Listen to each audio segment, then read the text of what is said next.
So I seem to be taking to doing a video stream instead of posting because, well, it just seems like the better thing to do. And how are you doing today? My day is like every day, uh, a lot of work, and I don't think that I mind that. I do mind it if it's arbitrary work. You know, arbitrary work. Nobody wants to do that. You know what I'm saying? And uh, I'm sorry. Let me take care of something here really quick. So yeah. So Highway Troubadour is. I should have the logo up here or something, but I don't. This is. You like that trailer back there in the out here in the middle of nowhere? Highway Troubadour is still going, right? And I have like 14 days left to reach my goal of my crowdfunding campaign. And it is not easy to raise money, I gotta tell you that. Um, um, I've had a complaint or two about raising money for Highway Troubadour, but you're not gonna please everybody. What are you gonna do? I want to talk about, first of all, raising money for something. And I want you to know that there are millionaires. I'll put it this way. I'm not going to name any names. I don't want to get in trouble. I don't want to get anybody in trouble. But I recently played an event for affluent people, and the people who are hosting it make products for affluent people. And they were doing a fundraiser, right? In their situation, you might ask, like the occasional attack that I've had is in that case, like you would say, well, why don't you guys just use your own money? Right? But why doesn't anybody ask them that? Why? Strange thing, right? Anyhow, in any case, I'm trying to do something really positive for us, for my family. And I'd like to tell you a little bit about my philosophy. My philosophy in all of my endeavors is it has to meet these criteria. This is the gold medal, the gold standard of a venture. One, is it good for me? And two, is it good for my family? Three, is it good for my neighborhood, my society? Four, is it good for the whole country? And five, is it good for the world? Right? If you can get all five of those in there, you have got a gold standard. You have a golden venture if all of those things are met there. Things they always get more complicated. For example, you can set off to do something that is really, really noble, and all of those things check off. And then somewhere along the way, it turns into a machine and it starts grinding people up, meaning that you start having to use slave labor for things, or if you can imagine that. So that is my philosophy, though. That's my gold standard philosophy. If it's good for me, if it's good for my family, if it's good for my neighborhood, my society, if it's good for my country, and if it's good for the world. Those are all great. And I always try to do things that are that, right? You can't always achieve that, but that's the goal. And it's a great way to look at the world, I think. So I have 14 days left to raise money for Highway Troubadour. I'm fairly shy of my goal, and if I am shy of my goal, it's going to change how I do things. But I noticed that a lot of people don't know what the state of the art of trailer living is like right now. Like I've gotten ideas. Like people think that I'm going to move into that thing right there, which that's actually a really good one. It's an Airstream, very expensive. So anyhow, it doesn't have any pop outs though. That one you see, so it's just like a really narrow thing. Anyhow, people don't realize that state of the art. Like I got a comment today, somebody saying that I'm not going to have a kitchen. And if you look at the post that I have at the Highway Troubadour Facebook page, you'll see the state of the art with the kitchens. The kitchen, I'm probably going to have a kitchen, almost certainly going to have a kitchen that is nicer than the kitchen that I have right now. You know, and I'll probably have an even nicer bathroom than the bathroom that I have right now. Does that mean that I'm going to raise money and I'm going to do this and I'm going to move into this luxurious lifestyle and thank you very much? No, actually, it takes a lot of sacrifice, because if you want to look at it that way, sacrifice, I have to give up the majority of my belongings, right? I'm going through so much of my stuff right now. I have to sell instruments that I don't want to sell, right? So I'm selling a very fancy set of congas, by the way, for $800 for the cases. Very, very professional congas. And limited edition. I'm selling timbales. I might have to sell this microphone. We'll see. Okay, but anyhow, so I have to downsize substantially, which I think I'm not the only person, but I'm somebody who welcomes it quite a bit, like downsizing. I've never done it before. I've just moved from one place to another, and that's not downsizing, right? I've just gotten rid of some stuff, but you end up taking a bunch of stuff. So that's what I'm going to have to be doing. So it's not like I'm going to be moving into a mansion, right? I'm saying that my kitchen is going to be nicer, which is true, because I live in a very old house, which I love. I love this house. It's not my house, though. I mean, I rent it. It's my house, like I live here, but, I can be kicked out anytime. So, anyhow... So what I'm getting at is that if you can look up like trailers and the state of the art of trailers, by the way, Grand Design, you should sponsor me, or Airstream, you should sponsor me. Somebody sponsor me. I'm writing you guys letters, and that would be great if you can help me out with that. Actually, as a matter of fact, if somebody can help me out with writing letters to these companies for sponsorship. There are companies that make trailers to live in full time, and there are companies that make trailers to go on vacation with. And I don't want to get into why they're constructed differently, but they are. And so that's what's going on there. Another thing that I noticed about doing this Highway Troubadour project is I'd like to tell you that before I get into that thing is my first guest would like for you to be Eli Bajalia. And Eli Bajalia is a permaculturist. And if you don't know what permaculture is, it's somebody who can make an ecosystem by planting the right things that are symbiotic with the other things. And it's a way of growing food and maintaining an ecosystem that one thing lends itself to the other. Like one plant puts nitrogen in the soil and another plant needs that nitrogen and uses it, etc., etc. It's like a whole biosphere. There is a video on YouTube, you can look it up, called Greening the Desert. Some guy turned part of a desert into like a jungle, okay? So you can do that. So this is part of the Highway Troubadour project, is investigating things like this, and I'm going to be talking to Eli about actionable things, and I want to ask him, why are things like this not moving at a faster pace? And I can tell you why. And I'm going to tell you part of the reason that I think that is right now.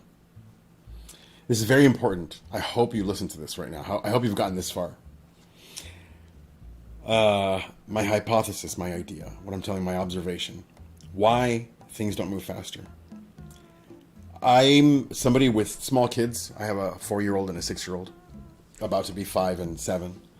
And, the pandemic hit and we pulled them out of school, of course. Well, we were told not to go to school. And so we started homeschooling and doing the stuff at home. So at school, when school was in session, I could stand outside with all the other parents and just complain about the school system and this and that, and then watch videos on YouTube talking about that the school system was constructed in the early 1900s because employers needed factory workers and they needed people to count things and they needed people to work cash registers, et cetera, and operate machinery and be able to read for those reasons. So it was like an assembly line school, which still is an assembly line school. Everything is very like an assembly line. We put kids together based off of age, and Sir Roger, what is it? Roger Penrose, Sir Nile Rodgers, something like that. Some education expert whose name I can't remember right now. He is like one of the world's leading education experts. He doesn't understand why we have school the way that we have it right now. Why we gather kids but group them by age instead of by interest or ability or et cetera, et cetera. All these different ways need to be explored. Getting back to my point here, that's part of the point, is that I could stand outside with other parents and complain about the school system.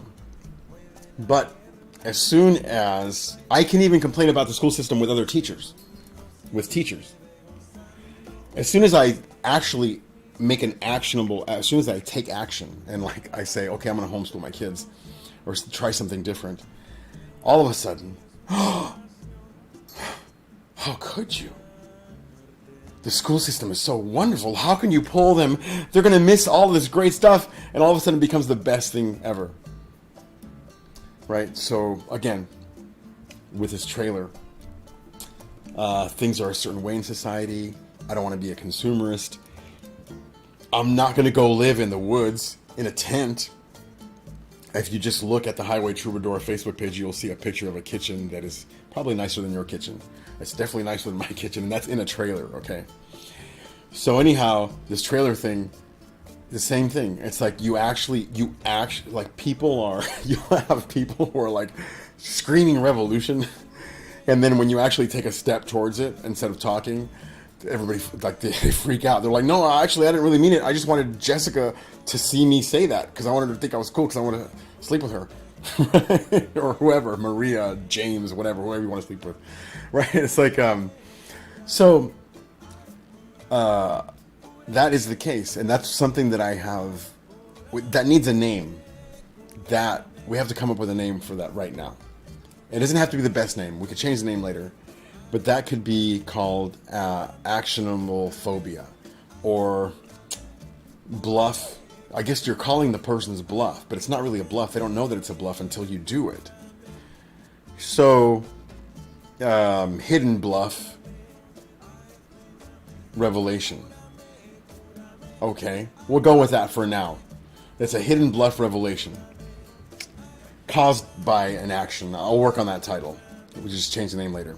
But you you come up with names, you can anchor them and stuff, and even you can come up with an acronym. Hidden Bluff HBR, Hidden Bluff Revelation. That's a Hidden Bluff Revelation. So, one more tidbit about that. When I started in Jacksonville, Florida, I started a bicycle coalition. And when I started that coalition with the reason that worked is because we had a team of people, a small group of people that actually went through with what they said that they were going to do. Anyhow, I was part of that team, and I started a Jacksonville Bicycle Coalition, and even back then, the idea to do so was just great. And then when you actually did it, then people started complaining about all kinds of stuff about it, right? Anyhow, moving on. That is part of the reason why I think what we'll find at the bottom of the barrel when we talk with Eli Bajalia, the permaculturist. Part of the reason that's what I think is going to be down there. So we can come up with a label for it, come up with an acronym for it, and then we can engage it and deal with it and try to spot it, right, and figure it out. Because like even mental health counselors, they say, if you can name something, it's much easier for you to deal with it. And I've experienced that myself. You can give it an identity. Now, we're in uncharted territory. The pandemic situation There's so much to talk about, like always. And the pandemic, nobody living, maybe one or two people, but nobody living has lived through this, and it's uncharted territory for us. I'll tell you one thing: I am not interested in being lazy. I'm not interested. I am interested in hard work. I like working hard for things that I believe in and things that are good. There are plenty of things to do that are noble and worthy to do, for us to do. And I would love it if more of us can jump on board with doing these things. I'm not opposed to receiving people's help for any of these projects. Anything that you see me doing, amazing shirts or link merch or Highway Troubadour or just my music, I need help, okay?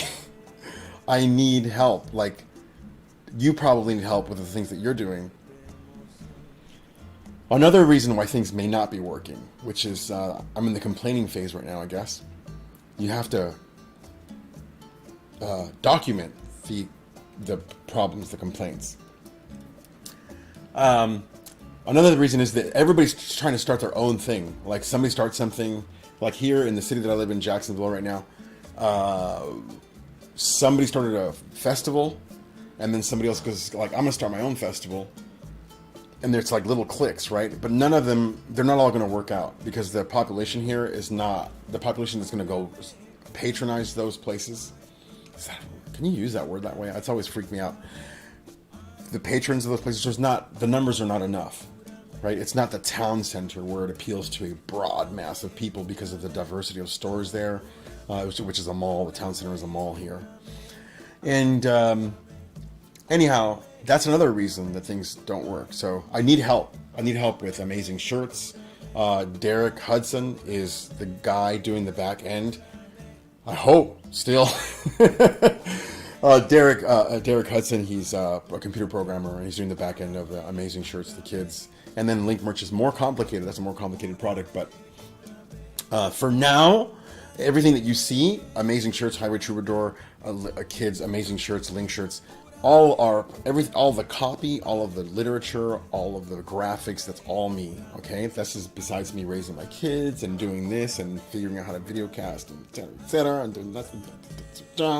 No, I don't have a girlfriend. No, I haven't had a girlfriend. Who's gonna have time for that when you're doing all this stuff, right? I may as well just be a priest. Or ascetic. Maybe I am kind of an ascetic, actually. So, yeah, it's uncharted territory we're at, and I would love it if you donated to my project. I can't stress enough how important it is that small donations are important, and spreading the word about it is the way that it's going to work. People are not going to they're not going to give me $5,000. They're not going to give me $1,000. Well, somebody did. Well, a couple people did, actually. But I should include one of those 1,000 in there. Into the campaign, but it was a different kind of a situation. It's not unofficial. Anyhow, small donations, if you share Highway Troubadour with people, and hopefully they resonate with it. It's kind of, I think it's not so easy to resonate with it until they see my work, and I can't put the cart before the horse, so to speak. I'm trying to do both at the same time, to some degree. So hopefully I can interview Eli Bajalia within this week, the permaculturist. And that's all that I have to say for now. There's always more to talk about. And but I'll let you go for now because I'm almost 20 minutes into this. Highwaytroubadour.com.